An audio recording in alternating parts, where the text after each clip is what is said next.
लिखना है। तो अभी आपको समझ आ गया कि भैया क्लास 12 की हिस्ट्री और ज्योग्राफी को लिखना इतना आसान नहीं है, क्योंकि आपने देखा कितना क्वेश्चन पूछा है। अब 5 नंबर में आपको क्या क्या बंचेस बना के इन आंसर को पुटअप करना है। एक तो ये देख लिया आपने, फिर उसके बाद आपने क्वेश्चंस का लेवल भी देख लिया, किस तरह के क्वेश्चन पूछे जा रहे हैं, फिर आपने मैप भी देख लिया, प्रीवियस क्वेश्चन भी देख लिया, मैंने आपको रियल पेपर भी दिखा दिया। हाँ भाई, दिखा दिया नहीं दिखा दिया, आपको मैप आप सब समझा दिया। अगर मेरे भाई इतनी सारी चीजें समझ गए हो तो अब आपको एक चीज समझ आना चाहिए कि भैया एक्चुअल जो है पेपर कैसा आया है। तो मैंने नमस्ते भाइयों, तो मेरे भाई आप क्लास 12th में जो आपके ज्योग्राफी के एग्जाम है जो कि आपको 24 फरवरी का है, तो मेरे भाई अगर आप उसमें अपना 70 आउट ऑफ 70 करना चाहते हो तो मेरे भाई एक पॉइंट याद रखना, इस कंप्लीट वीडियो से आपको सब कुछ पता चल जानी है कि क्या क्वेश्चंस है, क्या मैप है, लेटेस्ट क्वेश्चंस क्या है, उसके आंसर्स कैसे होंगे, जैसे मैं अभी आपको यहाँ पे दिखा देता हूँ, जिससे कि आपको समझ आएगा कि अगर क्वेश्चन आता है किसी भी तरीके का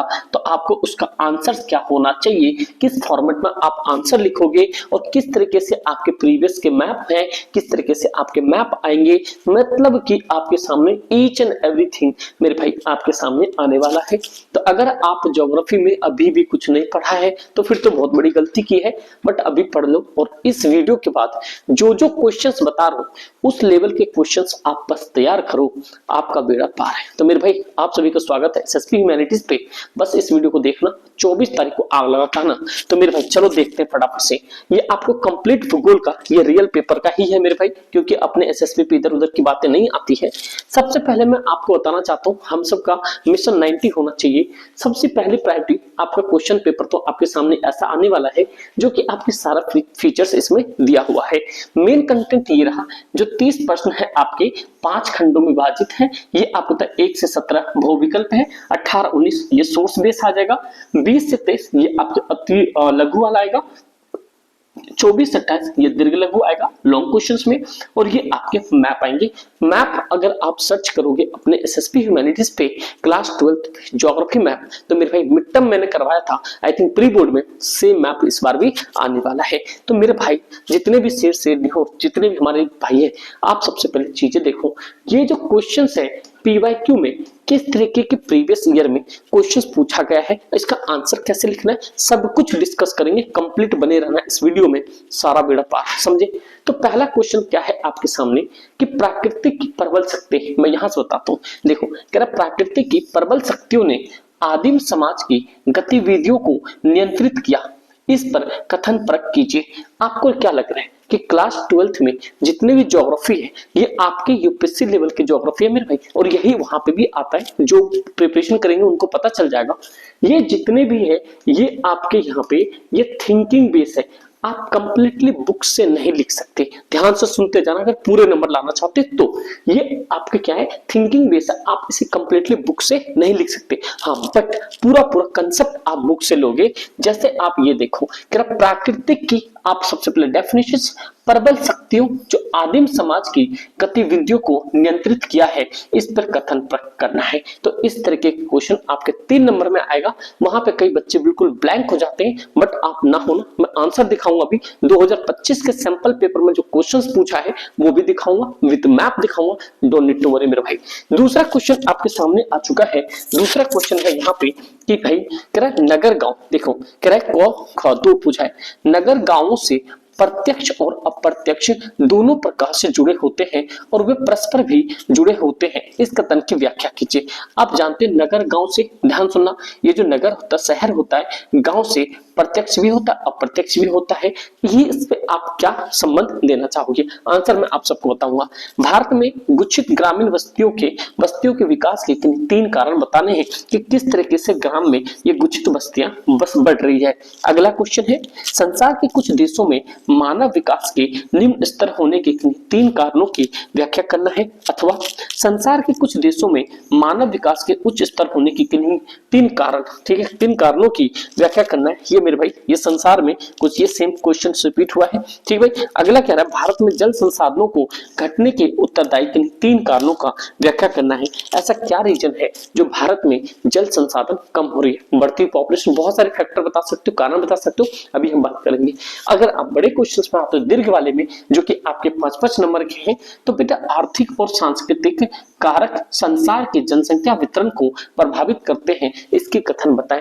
जो आर्थिक और सांस्कृतिक जो है, जो जनसंख्या वितरण को कैसे प्रभावित करता है। क्वेश्चंस का लेवल देखो, रटने की कोशिश नहीं करना, क्वेश्चंस को समझो पॉइंट टू पॉइंट। ये डन है। फिर उसके बाद आपके सामने आता है संसार में रोपण कृषि, इस बार के लिए भी इंपॉर्टेंट है कि नहीं 5 विशेषताओं की व्याख्या कीजिए। फिर उसके बाद आपके सामने क्वेश्चन आता है संसार में बाजार के लिए सब्जी खेती एवं उद्यान कृषि की 5 विशेषताओं की व्याख्या करना है। ये सारे आप जब यहाँ पे बड़े बड़े एग्जाम्स लिखोगे तो वहां पे ये सारी चीजें आती हैं। फिर 26 नंबर के क्वेश्चन में देखो, वर्ल्ड हिस्ट्री से यूरोप और रूस में रेल मार्गों का विकास का वर्णन करना है। ये आपके मैप में भी आएगा। रेल की अपेक्षा जल परिवहन के लाभों का वर्णन करना है, किस तरीके से अगर रेल की अपेक्षा हमारे जल परिवहन की सबसे ज्यादा इंपॉर्टेंस है, इसको भाई आपको बढ़िया से तोड़ के लिखना पड़ेगा।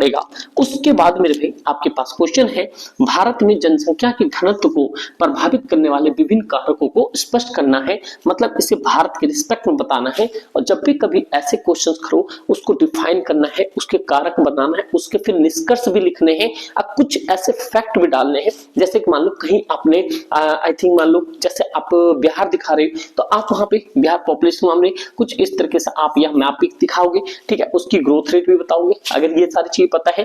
फिर कह रहा है भारत में अधिकांश जो धात्विक खनिज प्रायद्वीपीय पठार के क्षेत्र में प्राचीन क्रिस्टलीय शैलों में पाए जाते हैं, इस कथन की परख कीजिए। तो मेरे भाई अगर आप ऐसे क्वेश्चन जब भी अटेम्प्ट कर पाओगे अगर आप आंसर राइटिंग करते हो, समझे, आंसर राइटिंग करते हो, तो अगर आप लोग आंसर राइटिंग करते हो तो आपको समझ आ जाना चाहिए कि पेपर कैसा आने वाला है। ये आपके लास्ट ईयर के पेपर है, मैं इस ईयर का सैंपल पेपर भी डिस्कस करूंगा। इसके बाद आपके जितने भी इंपॉर्टेंट क्वेश्चन बनते हैं वो सब आपके पास आएगा। बस एक ही रिक्वेस्ट आप लोग से, जिन्होंने भाई ये लाइक नहीं किया है प्लीज आप लाइक कर दो, क्योंकि आपका यही एक लाइक मोटिवेशन का काम करता है, बस प्लीज, और कुछ नहीं चाहिए आप लोग से, समझे। फिर आपके सामने क्या है, जो 5-5 नंबर के एक वर्ल्ड का एक आपके सामने मैप आएगा, किसका, अपने इंडिया का। ये मेरे भाई जिसमें कि इनमें कोई भी 5 ही करना है। क्या करना भाई, कोई भी 5 करना है, जैसे कि देख सकते हो यहाँ पे। और ये जो भाई ये ऑफिशियल है, यहाँ पे एग्जामिनर यहाँ पे लिखा हुआ है, ये पॉइंट को याद रखना। जैसे ऑस्ट्रेलिया में एक प्रमुख वायु पतन कौन सा है, ये डार्विन है, आपको पता होना चाहिए। क्षेत्रफल की दृष्टि यूरोप का सबसे बड़ा देश कौन है, यूरोप का क्षेत्रफल की दृष्टि का सबसे बड़ा देश कौन सा होगा, आपके रशिया, ये फ्रांस होना चाहिए। ये देखो भाई एक आपके सामने फ्रांस हो गया। फिर दक्षिण अफ्रीका का एक प्रमुख समुद्री पतन कौन सा है, ये एक ट्रॉपिकल अफ्रीका हो जाएगा। है भाई, अफ्रीका का तो यही हो जाएगा समुद्री पतन, नहीं, समुद्री पतन आपके सामने ये दक्षिण अमेरिका है, सॉरी मेरे भाई, दक्षिण अमेरिका का सबसे समुद्री पतन कौन सा है, ये आप जानते हो। यहाँ पे ये आपके नॉर्थ साउथ में रियो डी जेनेरियो हो जाएगा। फिर डी पार कैनेडियन रेल मार्ग, डी आपके सामने वैंकूवर, ये हो जाएगा आपके सामने।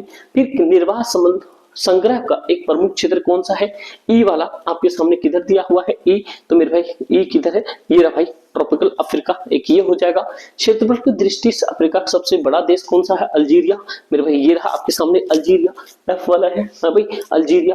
पार साइबेरियन रेल मार्ग का स्टेशन कौन सा है, कहां से स्टार्ट होता है, ये साइबेरियन वाला, ये मेरे भाई आपके सामने आ जाएगा, ये वोल्डस्टॉक है ना, क्या वाला दिवोस्टिक, ये वाला पॉइंट होगा। ये आपके वर्ल्ड मैप, तो वर्ल्ड मैप ही ऐसे यार मैंने मैप करवा रखा है, आप जाके सबसे पहले चेकआउट करो, आप YouTube पे सर्च करो class 12th map bye SSP humanities, आपको मिल जाएगा। उसके बाद आपके सामने अपने इंडिया का मैप पूछता है, इसमें भी आपको 5 करना है। ठीक है भाई, तो देखो ये 5 कैसे कर सकते हो आप। सर्वाधिक नगरे वाला राज्य आपको पता होना चाहिए, ये आपका गोवा है। ठीक है भाई, महाराष्ट्र में 10 मिलियन से अधिक जनसंख्या वाला नगर कौन सा है, आप महाराष्ट्र के अंदर में महाराष्ट्र में कौन सा नगर है, देखो चाय के उत्पादन में ये आपका कौन सा, असम है। ठीक है, अब मयूरभंज कौन सा है, ये आपके उड़ीसा में है, ये भी पॉइंट याद रखना। बालाघाट ये आपके एमपी में है, कोच्चि ये आपके यहाँ पे हो जाएगा, अहमदाबाद ये आपके इधर में हो जाएगा। तो ये आपके 5 नंबर का सारा काम सेट है। चलो मैंने इसका आंसर रखवाया क्या, देखो भाई ये रहा आपके सामने। जैसे आप देख सकते हो कि इस तरीके से क्या है कोडिंग दिया हुआ है, सबके ये 5 मैप करने थे। मतलब ये जो मैपिंग देख रहे हो ना, ये क्या था सेट 1 में सेट 2 में इस तरीके से सबका यही मैप था। तो इसीलिए मेरे भाई देखो ये जो मैंने बताया था आपको, ये मयूरभंज आपके उड़ीसा में है, ये एमपी में बालाघाट हो जाएगा, मुंबई आपका यही होगा, अहमदाबाद होगा, महाराष्ट्र और मुंबई सबसे पॉपुलेटेड है, और सबसे नगर आपके गोवा में है, कोच्चि यहाँ पे है। तो ये पॉइंट समझ आ गया। तो अब आपको समझ आ जाना चाहिए कि भाई पेपर कैसा आएगा, क्वेश्चंस का लेवल देख लो, जिससे कि आपका अपना माइंडसेट हो जाना चाहिए कि भैया कैसा पेपर आ रहा है। समझे मेरे भाई, व्हाट्सएप ग्रुप ज्वाइन नहीं किया मेरे भाई कर लो, क्योंकि आपके 12वीं में 90 प्लस तक के जो भी आएंगे आपको इंटरव्यू के लिए यहाँ पे बुलाया जाएगा। तो भाई अब टेंशन ना लो, अब बस व्हाट्सएप ग्रुप ज्वाइन जरूर करना। अब मैं आपको दिखा रहा हूँ कि ये जो 2024-25 में ये कोड आपके ये है, इस तरीके के सिनेरियो सेम चीजें हैं, ये कैसे कैसे क्वेश्चन आएंगे। तो मेरे भाई मैंने क्वेश्चन आपके सामने रखा है, क्वेश्चन आपके सामने ये है। देखो भाई क्वेश्चन है सबसे पहले जो 20 से 23 तक क्वेश्चन है, ये आपके जो 3 क्वेश्चन बनेंगे, ये आपके भाई 4-4 नंबर के 3 क्वेश्चन है।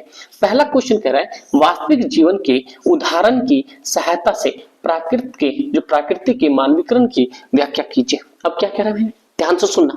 यहाँ पे कह रहा है वास्तविक जीवन के उदाहरण से आप अपने रियल लाइफ को लिखोगे, उसमें उसकी सहायता से प्रकृति के मानवीकरण की व्याख्या करें। अभी मैं आंसर भी बताऊं आपको कैसे लिखना है। फिर अगर ये नहीं तो ये कह रहा नवनिर्मितवाद की अवधारणा की तुलना को चौराहे पर ट्रैफिक लाइट से की जाती है, उदाहरण से कथन विश्लेषण कीजिए। तो क्या लग रहा है आपको कोई भी क्वेश्चन बुक से लिख सकते हो? मेरे भाई एक भी क्वेश्चन आप बुक से नहीं लिख सकते, बस कंसेप्ट यूज कर सकते हो। यहाँ पे अगर आप आंसर राइटिंग करके नहीं देखोगे तो आप ज्यादा से ज्यादा नहीं लिख पाओगे, समझे? चाहे मैं कितना भी आपको इंपॉर्टेंट क्वेश्चन दे दूं, बट मैं आंसर राइटिंग का शैली बताऊंगा किस तरीके से लिखा जाता है।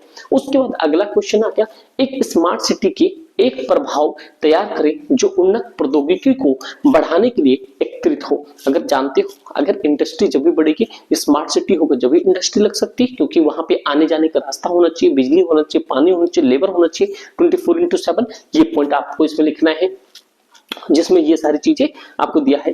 किशोर जनसंख्या के संबंध में समाज के सामने आने वाली चुनौतियों की गणना करें। जो किशोर जनसंख्या है, जिसे अडल्ट मान सकते हो, इन समस्याओं को दूर करने के लिए कुछ उपाय की सूची भी करें। मतलब आपको भाई ये हल्के से क्वेश्चन नहीं है, आपको पूरा बताना है किशोर जनसंख्या के संबंध में समाज के सामने आने वाली चुनौतियां क्या क्या है। सबसे बड़ा रोजगार है, हेल्थ है, ये सारी चीजें, इसकी समस्या को भी कैसे दूर कर सकते हो। समझ आ गया मेरे भाई? अब आपको समझ आना चाहिए पेपर कैसा लिखना है। जो भी आपके पास 2 से 3 दिन बचा है, आंसर राइटिंग करो, maximum to maximum answer writing करो, आपको इंपॉर्टेंट क्वेश्चन सारा मिल जाएगा। क्या क्वेश्चन बनेगा, किस तरह से क्वेश्चन बनेगा, उसके लिए बेफिक्र है। जो बस मेरे भाई आप लोगों को कुछ नहीं करना, बस एक लाइक करके अपनी एप्रिसिएशन को हमें बढ़ाना है, समझे? और भाई व्हाट्सएप ग्रुप से जरूर ज्वाइन हो जाना, टेलीग्राम पे भी ज्वाइन कर लेना, और इंस्टाग्राम तो मस्ट फॉलो करना, आपको वहां से बहुत सारी चीजें पता चल जाएगी। फिर आपके जो भी लॉन्ग क्वेश्चंस मांगते हैं, 5-5 नंबर वाले क्वेश्चन बहुत ही ज्यादा आपको तोड़-फोड़ के दिया हुआ है, जो कि आपको बंचेस में लिखना पड़ेगा, कि मतलब डिफाइन करके देखो। एक आर्थिक गतिविधियों के रूप में भोजन एकत्र करना आदिम और आधुनिक के बीच कैसे भिन्न है। आप जानते हैं जो आर्थिक गतिविधि होती है, इसके रूप में भोजन एकत्रित करना एक आदिम और आधुनिक के बीच कैसे भिन्न है। पहले समाज और आज वैश्विक अर्थव्यवस्था पर इसका महत्वपूर्ण प्रभाव पड़ने की संभावना क्यों है। आप देख सकते हो 3 नंबर आपको ऊपर का मिलेगा, जो 3 नंबर आपके यहां तक करोगे तो इसको 3 नंबर, और नीचे वाले करोगे तो 2 नंबर। अब इनमें आपको भर भर के लिखना भी है, बस आपको याद रखना दोस्त, मैं बार बार चिल्ला रहा हूं, आंसर राइटिंग वहां पे इधर उधर की चीजें चेक नहीं होती है। 30 नंबर आपके प्रैक्टिकल में हो चुके हैं, यहाँ से आराम से 50 से 60 ला सकते हो, जिससे कि आपकी परसेंटेज अच्छी बन सकती है। फिर आपके सामने क्वेश्चन है, बड़े पैमाने के उद्योगों के विकास से योगदान देने वाले कारकों का आकलन करें। जो बड़े पैमाने के उद्योग होते हैं, उद्योगों के विकास में योगदान देने वाली कारक ऐसा क्या है, क्या कारक है जो वो डेवलप कर रहे हैं। फिर आपके सामने परिवहन और संचार सुविधाओं तक पहुंच आवश्यक है, उद्योगों का विकास उपयुक्त उदाहरण से। अगर मेरे भाई कोई भी उद्योग कब करोगे, जब आपकी वहां तक रीच होगी, जिसमें कि आपके लिए सबसे बड़ी चीज है क्या मेरे भाई, संचार और परिवहन। तो आप दोनों को डिफाइन करो, पूरा चैप्टर छाप दो यहाँ पे, क्योंकि 5 नंबर की कहानी है। फिर कह रहा है एकीकृत जनजातीय विकास की परियोजना से प्राप्त लाभों को मूल्यांकन करे और भरमौर क्षेत्र में लागू किया जाए, मतलब भरमौर में। कह रहा पहाड़ी क्षेत्र विकास कार्यक्रम निश्चित क्षेत्रों के लिए शुरू किए गए हैं, उनकी स्थलकृति, पारिस्थितिक, सामाजिक और आर्थिक स्थिति को ध्यान में रखते हुए अत्योचित सिद्ध कीजिए। मतलब आपको उसके पूरी पूरी फीचर्स पूछ लिया है कि पहाड़ी क्षेत्र का विकास का कार्यक्रम जो है किस तरीके से शुरू हुआ, उनकी स्थलकृत कैसा है, उनकी सॉरी भाई देखो स्थलकृत कैसा है, परिस्थिति कैसे है, सामाजिक और आर्थिक स्थिति कैसे, कंप्लीट बायोडेटा आपको लिखना है, मतलब कंप्लीट जितने भी इसके अंदर में सेक्शन दिए हुए हैं। समझ आ रहा मेरे भाई। उसके बाद मेरे भाई आपके सामने जो क्वेश्चन है, कह रहा भारत के अंतरराष्ट्रीय व्यापार में वस्तुओं की संरचना रही है, वर्षों से परिवर्तन हो रहा है, उपयुक्त शब्दों में कथन पुष्ट कीजिए। ये मेरे भाई आप क्या कर सकते हैं, ये करंट में इश्यूज का है। भारतीय हवाई अंतरराष्ट्रीय व्यापार में एक महत्वपूर्ण भूमिका निभाता है, आपको इसे सिद्ध करना है। हवाई परिवहन जब भी अंतरराष्ट्रीय व्यापार होता है, कोई भी माल यहाँ से वहां ले जाते हैं, जैसे मान लो तो उस तरह से हवाई पूछ लिया। फिर आपने इससे पहले क्वेश्चन देखा लास्ट ईयर में क्या क्वेश्चन आया कि भाई रेल मार्ग किस तरीके से मुश्किल है, रेल मार्ग समुद्री मार्ग से किस तरीके से इजी है, ये तरह के क्वेश्चन था। तो वो सारी चीजें था। ठोस अपशिष्टों द्वारा पर्यावरण प्रदूषण को अब महत्वपूर्ण मिल गया और अपशिष्ट को मात्रा में भारी वृद्धि। तो भाई किस ठोस अपशिष्ट द्वारा पर्यावरण प्रदूषण को अब महत्व मिल गया, क्योंकि आप जानते हो ये जो अपशिष्ट है सारे क्या है, पर्यावरण दूषित है। फिर कह रहा है ठोस अपशिष्ट में आधारित वृद्धि के कारण बताइए और इन दो पर चर्चा कीजिए। शहरी क्षेत्र में स्रोत पर अपशिष्ट उत्पादन नियंत्रण करने की रणनीति, किस तरीके से बड़ी बड़ी सिटी में आप कूड़े पे कचरे पे नियंत्रण कर सकते हो जिससे कि पॉल्यूशन कम हो। तो मेरे भाई इसका आंसर आप कैसे लिखोगे, अगर सपोज करो आपके सामने ये क्वेश्चन है, क्वेश्चन कह रहा है मेरे भाई कि भैया क्वेश्चन ध्यान से सुनना, इसका आंसर कैसे होगा, क्वेश्चन ध्यान से सुनना बस। देख भाई कह रहा भारत के अंतरराष्ट्रीय व्यापार में क्या कह रहा है, जो भारत है, पहली बात आप किसको डिटेक्ट करोगे, भारत। फिर कह रहा उसके अंतरराष्ट्रीय व्यापार में वस्तुओं की संरचना रही, मतलब वस्तुओं की संरचना रही, वर्षों से परिवर्तन हो रहा है, आप जानते हो हर साल परिवर्तन होता है। उपयुक्त शब्दों से कथन की पुष्टि कीजिए। ये आपके 25 के आपके सैंपल पेपर में दिया था। इसका आंसर देखो कैसे लिखोगे। सबसे पहले आप भारत के अंतरराष्ट्रीय व्यापार में वस्तुओं की संरचना रही, आप जानते हो भारतीय अंतरराष्ट्रीय व्यापार की बात करें, संरचना रही। हाँ भाई अगर ये व्यापार नहीं होता तो आगे नहीं बढ़ पाते हम।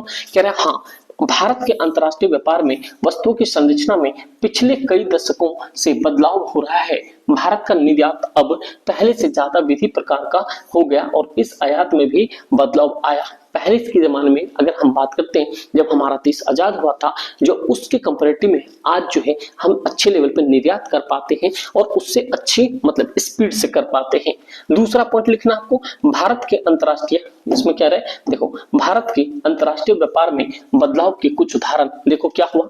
भारत अब प्राथमिक वस्तुओं के निर्यात देश से गैर प्राथमिक वस्तुओं के निर्यात देश में बदल गया। पहले क्या था, भारत क्या था, प्राथमिक वस्तुओं के निर्यात था, अब गैर प्राथमिक वस्तुओं के निर्यात देश में बदल गया। अब हम मल्टीपल चीज को निर्यात करते हैं।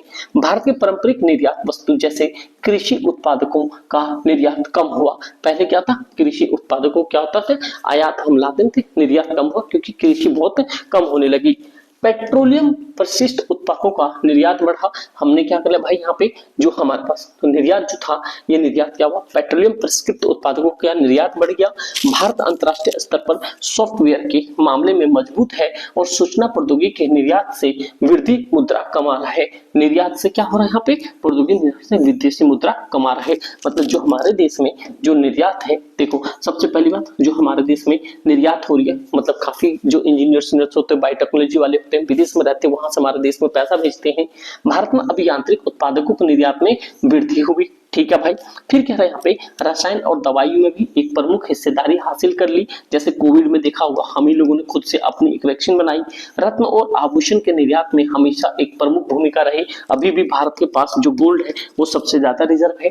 भारत के अंतरराष्ट्रीय व्यापार में बदलाव के कारण, अब देखो इसके क्या क्या कारण थे। वैश्विक बाजारों के लिए भारत की अर्थव्यवस्था के द्वार खुलने के कारण देखो भाई भारत ने विभिन्न क्षेत्रीय द्विपक्षीय व्यापार समझौते पर हस्ताक्षर किए, क्योंकि अभी भी जानते हो कि मोदी जी हमारे यहाँ अमेरिका गए थे, तो मेरे भाई ये सारे जो होते हैं भारत के जो जितने भी ब्यूरोक्रेट्स होते हैं वो सारे क्या करते हैं भाई, इन्हीं सब लेवल पे काम करते हैं और इन्हीं सब चीजों को देखते हैं। फिर कह रहा है यहाँ पे भारत को अपने उत्पादन को बेहतर बनाने के लिए अन्य देशों से उन्नत तकनीक का आयात करने में मदद मिली। जैसे मान लो अभी हमने अमेरिका से बहुत सारी टेक्नोलॉजी ली है, अभी रिसेंटली रशिया से बात हुई, उनसे टेक्नोलॉजी ली है, तो मतलब आपको सारा चीज लिखना है। तो अभी आपको समझ आ गया कि भैया क्लास 12 की हिस्ट्री और ज्योग्राफी को लिखना इतना आसान नहीं है, क्योंकि आपने देखा कितना क्वेश्चन पूछा है। अब 5 नंबर में आपको क्या क्या बंचेस बना के इन आंसर को पुटअप करना है। एक तो ये देख लिया आपने, फिर उसके बाद आपने क्वेश्चंस का लेवल भी देख लिया, किस तरह के क्वेश्चंस पूछे जा रहे हैं, फिर आपने मैप भी देख लिया, प्रीवियस क्वेश्चंस भी देख लिया, मैंने आपको रियल पेपर भी दिखा दिया। हाँ भाई दिखा दिया नहीं दिखा दिया, आपको मैप आप सब समझा दिया। अगर मेरे भाई इतनी सारी चीजें समझ गए हो तो अब आपको एक चीज समझ आना चाहिए कि भैया एक्चुअल जो है पेपर कैसा आया है। तो मैंने कंप्लीट आपको समझा दिया, तो उम्मीद करता हूँ आपको सारी चीज समझ आई होगी। तो मेरे भाई बस अब आपको इंतजार करना है, इंपॉर्टेंट क्वेश्चन सिलेक्ट हो रहे हैं उसका, और बस आप लोग अपना प्यार ऐसे दिखा रहे हो। प्लीज अपने दोस्त यार में शेयर करना, इस वीडियो को लाइक जरूर करना,